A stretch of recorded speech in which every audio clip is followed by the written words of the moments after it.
Il s'agit d'une tournée de suivi et de contrôle de l'existence fonctionnelle des partis politiques au regard des tests qui les régissent.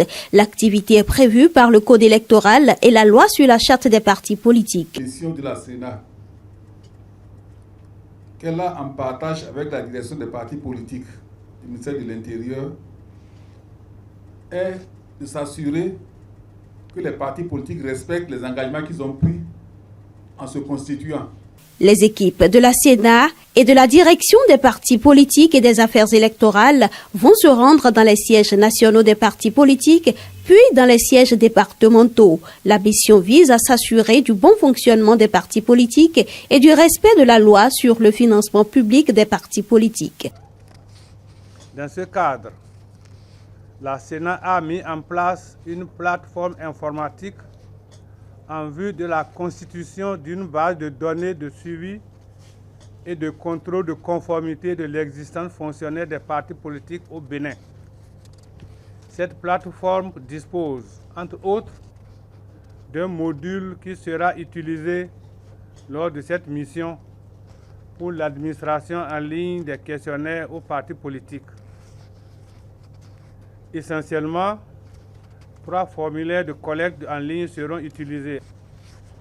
Je voudrais ici vous prier de vous rendre disponible, comme par le passé, pour leur faciliter l'exécution de cette mission qui revêt une importante capitale pour toutes les parties prenantes au processus électoral. Si pour les partis de la mouvance, la nouvelle est bien accueillie, ce n'est pas le cas pour ceux de l'opposition. C'est son devoir de le faire. Je crois que c'est très important et je voudrais ici féliciter la Sénat pour cette initiative. Et ça permet également d'évaluer, les partis eux-mêmes peuvent s'évaluer par rapport à ça pour voir à quel niveau ils sont. La Sénat, il y a quelques lignes, là on demande quel est le nombre de femmes que nous disposons aujourd'hui dans le parti, le nombre d'hommes, tout ça là on veut voir, tout ça dans les détails. Il va falloir qu'on dise ça jusqu'à tel moment. Parce que chaque jour que Dieu fait, les gens s'inscrivent. Et certains aussi s'en vont.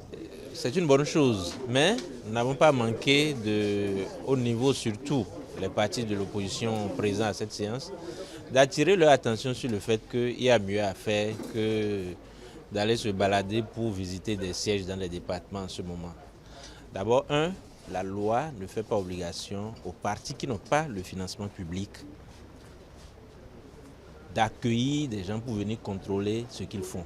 Du moment où nous n'avons pas reçu l'argent du contribuable pour aller assurer le fonctionnement d'un siège dans un département, on leur a reprécisé qu'il ne leur revient pas de venir voir si nos sièges départementaux, de quelle manière cela fonctionne. Je pense que si la Sénat a les moyens d'aller exécuter des missions, je ne vais pas dire de balade, de visite des sièges, de nos sièges au niveau des départements, il ferait mieux de réorienter ces moyens-là pour le mieux-être de nos populations à d'autres fins. La tournée couvre la période du 18 au 23 septembre 2023.